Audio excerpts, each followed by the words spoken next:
नमस्कार। तो आज हम सोने की चाबी किस्सा बुरा तीनों का 26वां किस्सा सुन रहे हैं। आपको याद है 25वां किस्सा कैसे ख़त्म हुआ था? चलिए मैं थोड़ा सा बताता हूँ। वह दरवाज़ा और यह सोने की चाबी, कार्लो ने कहा, बहुत पुराने ज़माने में किसी होशियार कारीगर के बनाए हुए हैं। आओ देखते हैं दरवाजे के पीछे क्या है। उसने ताले में चाबी लगाई और उसे घुमाया। वहाँ हल्का हल्का मधुर संगीत गूंजने लगा, ठीक उसी तरह जैसे कोई जादू की डिबिया खोल रहा हो।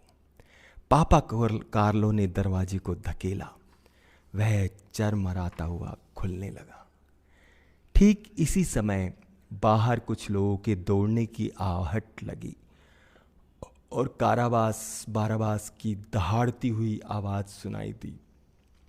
ताबड़तोड़ राजा के नाम पर बदमाश कार्लो को गिरफ्तार कर लो। बाराबास जैसा कि हम जानते हैं, कार्लो को गिरफ्तार करने के लिए उनिंदे पुलिस वाले को मना रहा था, पर उसकी चाल बेकार हो गई। निराश होकर वह सड़क पर दौड़ने लगा। उसकी फहराती दाढ़ी रह रहकर राहगीरों के बटनों और छातों से उलझ जाती थी। वह धक्का मुक्की करता हुआ भागता जा रहा था। पीछे पीछे नन्हे मुन्ने बच्चों की फौज सीटियां बजाती जा रही थी। बच्चे उस पर सड़े अंडे फेंक रहे थे। भागता हुआ बाराबास शहर कोतवाल के पास जा पहुंचा। गर्मी से बेहाल कोतवाल अपने बंगले पर फंवारे के पास निक्कर पहनकर बैठा लेमनेट पीता जा रहा था। धूसर कोतवाल इतना मोटा कि उसकी आधा दर्जन ठुड्डियां निकल आई थी। फूले फूले गालों के कारण नाक तो दिख ही नहीं रही थी। 4 मनहूस पुलिस वाले उसकी खिदमत कर रहे थे। वे लेमनेट की बोतलें खोल खोल कर दिए जा रहे थे और कोतवाल उन्हें गटागट पीता जा रहा था। कोतवाल के सामने बाराबास घुटनों के बल गिर पड़ा। दाढ़ी से चेहरे पर बहते आंसू पोंछते हुए रोने लगा। हुजूर, मैं बेसहारा आदमी हूँ। मुझ पर अत्याचार हुआ है। मेरा सब कुछ लुट गया है। मुझे मारा भी गया है। तुम्हें कौन सता रहा है? कोतवाल ने पूछा।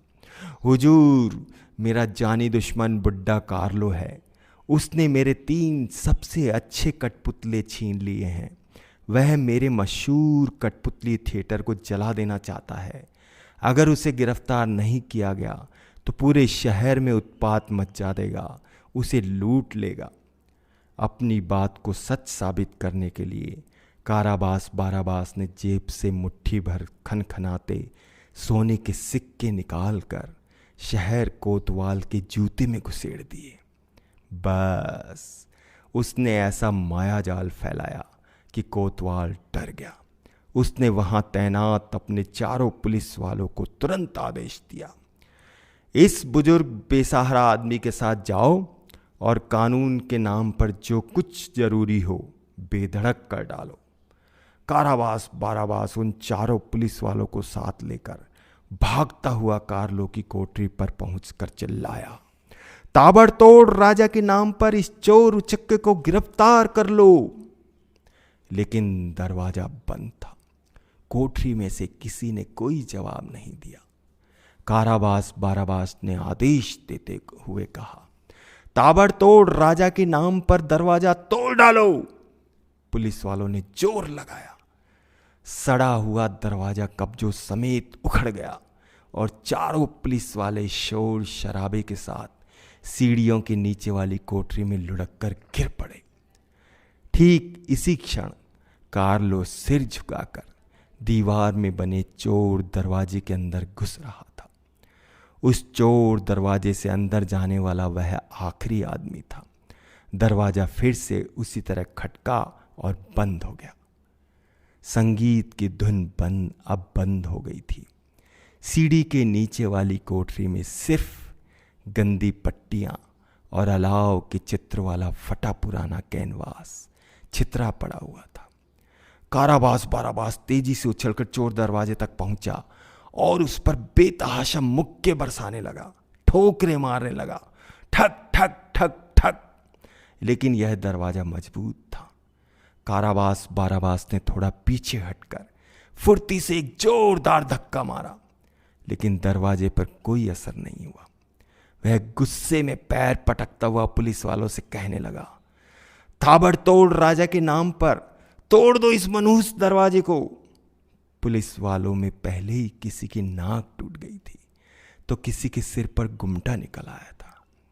नहीं, यह काम बहुत भारी है, उन्होंने कहा और कोतवाल के पास चल पड़े, यह बताने के लिए कि कानून के नाम पर जो जरूरी था वह सब उन्होंने किया। लेकिन बूढ़े कार्लो की मदद शायद खुद शैतान ही कर रहा था, क्योंकि वह दीवार के उस पार ओझल हो गया था।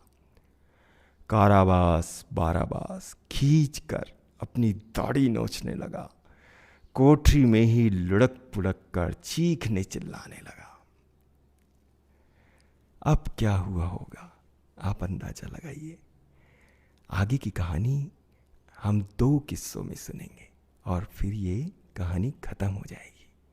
शुक्रिया।